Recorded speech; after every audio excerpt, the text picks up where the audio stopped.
everyone, welcome to Mommy's Hut. இன்னைக்கு நம்ம சீக்கிரமா செய்யக்கூடிய குஷ்கா எப்படி பண்ணலாம்ங்கறத பார்க்கலாம். வாங்க வீடியோக்குள்ள போலாம். 1 கப் பாஸ்மதி அரிசியை அரை மணி நேரத்துக்கு நல்லா தண்ணியில ஊற வச்சுக்கோங்க. 1 டேபிள்ஸ்பூன் நெய், 1 டேபிள்ஸ்பூன் எண்ணெய், 2 பிரியாணி இலை, 3 ஏலக்காய், 1 நட்சத்திர சோம்பு, 5 லவங்கம், அப்புறமா 2 இன்ச் பட்டை, அப்புறமா கொஞ்சமா ஜாதிக்காயை இந்த மாதிரி பொடி பண்ணி சேர்த்துக்கோங்க. நிறையா சேர்க்காதீங்க, ஜஸ்ட் 1 பிஞ்ச் போதும். 1 பெரிய வெங்காயத்தை நல்லா தின்னா இந்த மாதிரி ஸ்லைஸ் பண்ணி சேர்த்துக்கலாம். வெங்காயம் நமக்கு ஃபஸ்ட்டு நல்லா வதங்கட்டும். இந்த ரெசிபியில் நமக்கு வெங்காயம் தக்காளி இதெல்லாம் நல்லா சுண்டாக வதக்கணும், அப்போ தான் டேஸ்ட் நல்லாயிருக்கும். 1 டேபிள் ஸ்பூன் இஞ்சி பூண்டு விழுது. இஞ்சி பூண்டு வாசம்லாம் நல்லா போகிற வரைக்கும் 2 இல்லை 3 நிமிஷத்துக்கு குக் பண்ணிக்கிடலாம். 3 பச்சை மிளகாயை இந்த மாதிரி நீளமாக கட் பண்ணி சேர்த்துக்கோங்க. உங்களுக்கு ரொம்ப காரமாக இருக்குது அப்படின்னா 2 மட்டும் போட்டுக்கோங்க. 1 தக்காளியை நல்லா சின்னதாக இந்த மாதிரி கட் பண்ணி சேர்த்துக்கோங்க. தக்காளிலாம் நமக்கு நல்லா சுண்ட வதங்கி வரட்டும், அப்போ தான் டேஸ்ட்டாக இருக்கும்.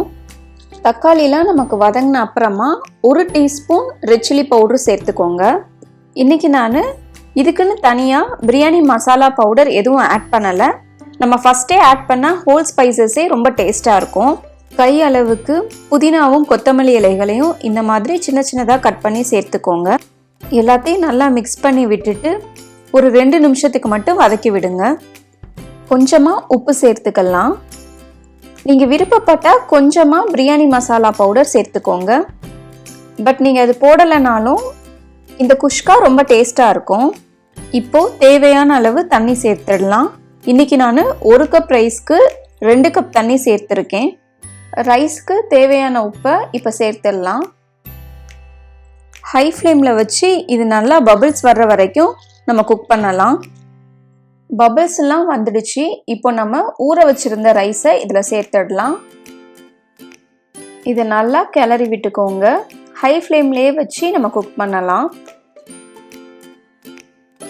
இந்த மாதிரி நல்லா அரிசிலாம் 3/4 பதத்துக்கு வெந்த அப்புறமா 3/4வாசி தண்ணியெல்லாம் நல்லா வத்தின அப்புறமா குக்கரை க்ளோஸ் பண்ணிடலாம்.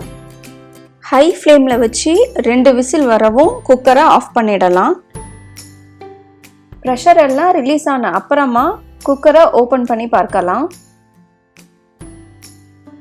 ஒன்றோட ஒன்று ஒட்டாமல் நமக்கு நல்ல டெக்ஸ்சரில் குஷ்கா ரெடி ஆயிடுச்சு. உங்களுக்கு இந்த ரெசிபி ரொம்ப பிடிச்சிருந்ததுன்னா மறக்காம மாமிஸ் ஹட்க்கு லைக் பண்ணுங்க, ஷேர் பண்ணுங்க, சப்ஸ்கிரைப் பண்ணுங்க.